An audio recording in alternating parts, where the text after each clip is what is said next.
Hey guys, welcome to How to Zone, and in this video we're going to be talking about how to fix heating issue on iPhone.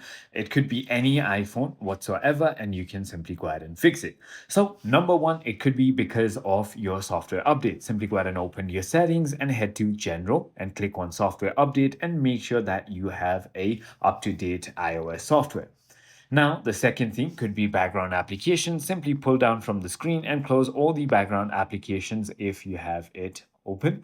And if that is not the case, then it could also be because of your low power mode not being on. You could also go ahead and utilize low power mode by simply going ahead and turning it on into your battery settings right over here, which will also go ahead and help you solve this problem.